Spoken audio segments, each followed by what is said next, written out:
اللہ سبحانہ و تعالیٰ کی جو صفات ہیں، ہم نے پہلے دن سے جو قواعد بتلاتے آ رہے ہیں، اس میں اس بات کو میں نے بارہا کہا ہے، تقریباً ہر درس کے آغاز میں کہتے آ رہا ہوں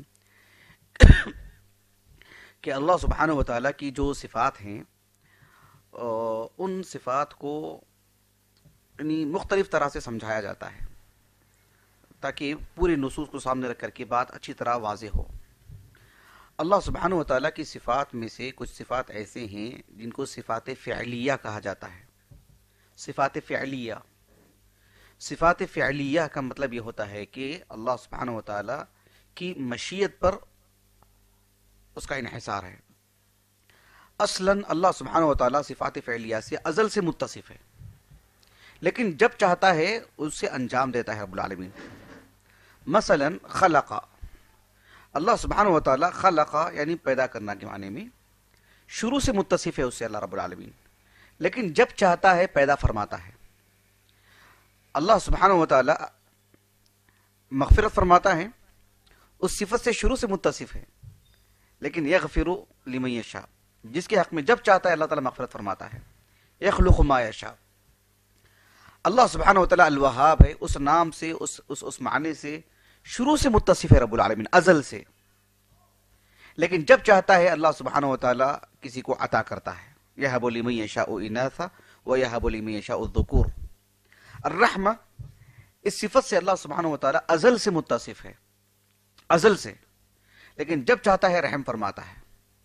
تو اللہ سبحانہ و تعالیٰ کی وہ صفات ہیں جن کا تعلق اللہ تعالیٰ کی مشیت سے ہے، ان کو صفات فعلیہ کہا جاتا ہے۔ صفات ذاتیہ، وہ صفات جس کا تعلق اللہ تعالیٰ کی مشیت سے نہیں، جیسے اللہ رب العالمین کی صفت ید ہے، ہاتھ۔ ایسا تو نہیں کہ اللہ سبحانہ و تعالیٰ کی مشیت سے اس کا تعلق ہے، نہیں ہے نا۔ اللہ سبحانہ و تعالیٰ کے لیے آنکھ ہے، کما یلیق لشان، جیسے اللہ کی شان کے مطابق، لیکن اس کا تعلق اللہ کی مشیت سے ہے کیا؟ بالکل بھی نہیں۔ تو ویسے ہی اللہ سبحانہ و تعالیٰ کی جو صفات ہیں ان میں سے الصورہ، ہم جو کہتے ہیں نا کہ ہماری صورت، انسان کی صورت ہوتی ہے، جانوروں کی صورت ہوتی ہے، اور جانوروں میں بھی مختلف جانوروں کی الگ الگ صورتیں ہوتی ہیں، اور انسانوں کی صورتیں تو ہوتی ہیں، لیکن اللہ سبحانہ و تعالیٰ نے سب کو الگ تھلگ رکھا ہے، اسی سے پہچان ہوتی ہے انسان کی۔ تو اللہ سبحانہ و تعالیٰ نے اپنے بارے میں یہ خبر دی کہ اللہ رب العالمین کی صورت ہے، لیکن کیسے؟ وہ اللہ کی شان کے مطابق۔ میں آپ کو وہ پرانا ایک سبق تھا، میں نے آپ کو بتایا تھا، ایک مستقل درس تھا اس موضوع پر، کہ اللہ سبحانہ و تعالیٰ کی صفات سے متعلق یہ ہمارا ایمان ہونا چاہیے کہ ہم بس اتنے ہی مکلف ہیں کہ اللہ اپنے بارے میں جو بتائے ہم مان جائیں۔ قرآن مجید میں اللہ تعالیٰ کے بارے میں جو بات آتی ہے ہم بس مان جائیں، ہم اسی کے مکلف ہیں۔ نہیں یہاں یہ نہیں اس کا وہ معنی ہے، ایسے ہم اس کے مکلف نہیں ہیں۔ احادیث مبارکہ اگر بس آسانی سے صحیحہ ہم تک مل رہی ہیں، ان میں اللہ تعالیٰ کی جو صفت رسول اللہ نے بتائے ہیں صلی اللہ علیہ وسلم، ہم مکلف اس بات کے ہیں کہ بس مان جائیں۔ جیسے ایک نبی آتے ہیں، وہ اپنی نبوت کا اعلان فرماتے ہیں، ہم مکلف کس بات کے ہیں؟ ہم ان پر ایمان لے کر کے آئیں۔ تو اللہ سبحانہ و تعالیٰ کی صفت سے متعلق جب نبی خبر دیتے ہیں کہ اللہ تعالیٰ کی صفت ہے، بیان کرتے ہیں، ہم اسی کے مکلف ہیں کہ اس کو مان جائے، ہو بہو ایسے ہی۔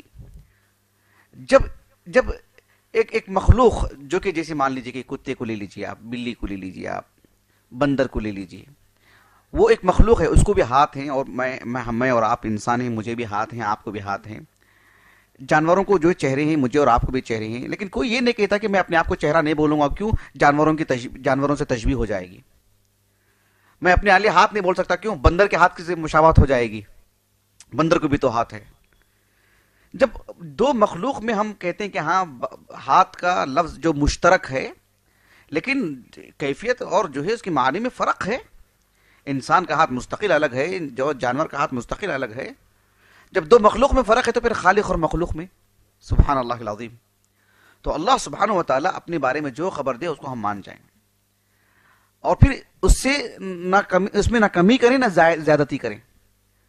اللہ تعالیٰ نے اپنے لیے چہرہ بتایا ہے، اللہ تعالیٰ نے اپنے لیے آنکھ بتائے ہیں، اب اس کے ذریعے سے ہم پیشانی ثابت کرنے لگ جائیں، اچھا پیشانی بھی ہے کیا، گال بھی ہیں، کان بھی ہے، نعوذ باللہ ہم اس کے مکلف ہیں؟ نہیں۔ ہم کیوں اپنے ذہن میں وہ چیزیں لاتے ہیں؟ کہ انسان کا ایک چہرہ ہے تو اس میں آنکھ بھی ہیں، دانت بھی ہیں، زبان بھی ہیں، اور جو گال بھی ہیں، اور پھر داڑھی ہوگی، سر پر بال ہوں گے، تو وہ چیز ہم کیوں لاتے ہیں؟ ہم اس کے مکلف ہیں نہیں ہے، زائد چیز ہم کیوں لاتے ہیں مکلف؟ ہم اپنے ذہن میں ہم اس کے مکلف نہیں ہیں. ہم کسی چیز کا انکار بھی نہ کریں جو ثابت ہے، اور جتنا ثابت ہے اسی کو ثابت کریں، اور اسے کوئی چیز زائد نہ بتائیں. یہ ایسی باریکیاں ہیں جو بہت کم لوگ سمجھ پاتے ہیں. ان باریکیوں کو نہیں سمجھنے کی وجہ سے ہی اللہ تعالیٰ کے لیے چہرہ کیسا بول سکتے ہیں؟ پھر یہ انسانوں کی طرح لازم آئے گا نا. تو آپ پہلے ہی سے ذہن میں بٹھا لے رہے ہیں نا کہ مشابہت تھے، وہ کیوں کر رہے ہیں آپ اس کے مکلف تھے. جی یہ بہت اہم چیز ہے. چلیے